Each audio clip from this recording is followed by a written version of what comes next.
नमस्कार, मी सारिका शेखर कोतपल्लीवर, भंडारा जिल्हा शिवसेना महिला संघटिका। माझा आणि माझ्या आई बहिणींना मला असं एक निवेदन आणि म्हणजे विनंती करायची आहे का यावेळेस बीजेपी सरकारला बिलकुल मतदान करू नये। कारण ह्याच्यासाठी की राशनमध्ये माझ्या आई बहिणींना फाटक्या साड्या देऊन आमचा सन्मान वाढत आहे, त्याच्यासाठी तर माझा खूप निषेध आहे।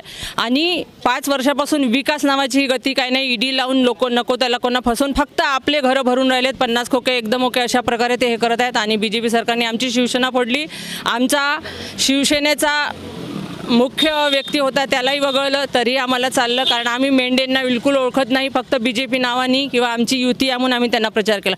शाळा प्रायव्हेटायझेशन केलं, महिलांना फक्त पेमेंट वाढवून हे आता गटाच्या माध्यमातून उमेदच्या माध्यमातून काही शुल्लक निधी देत आहेत, त्याच्यातूनही महिलांचा विकास होत नाही पुरेपूर। शाळांमध्ये शिक्षक नाही आहेत।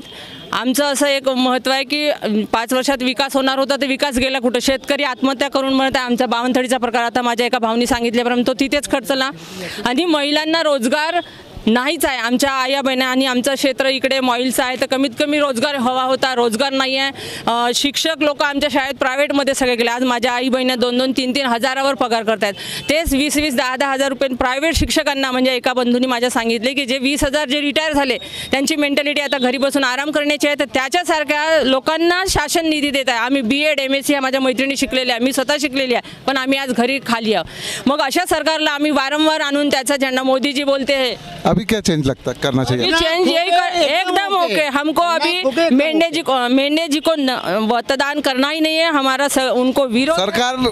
सरकार जो भी बने क्या करना चाहिए उन्होंने? करना चाहिए लेडीजों के लिए जो सिर्फ आरक्षण म्हणतात तसं आरक्षण ठेवलंच नाही पाहिजे। प्रत्येक घरात एक रोजगार दिला पाहिजे, भले 20,000 दो का 10,000 दो, लेकिन हर घर में एक युवक को पेमेंट देना चाहिए है। और हम लोग इस बार कौन है थे पटोले जी को समर्थन देंगे और हमारी सबकी आशा है कि महाविकास आघाड़ी का उद्धार होगा और कुछ ना कुछ विकास होगा, क्योंकि मेंढे जी को चान्स देके कुछ नहीं हुआ। उन्होंने फक्त ते लोक आता राम रॅली निघाली त्यापुरतं आमच्या गावात दिसले होते एवढ्या वर्षांनी, 5 वर्षांनी आम्ही त्यांना पाहिलं नाही। आणि आता जे आमचे उमेदवार आहेत अतिशय चांगले हेल्पफुली व्यक्ती आणि नक्कीच विकास होईल। आणि आम्ही सगळे जनता त्यांना वोटिंग देऊन त्यांना आग्रहानं आम्ही विकास सुद्धा करायला लावू, कारण आम्ही मतदान देऊ, आम्ही आमचा अधिकार वापर करू। धन्यवाद।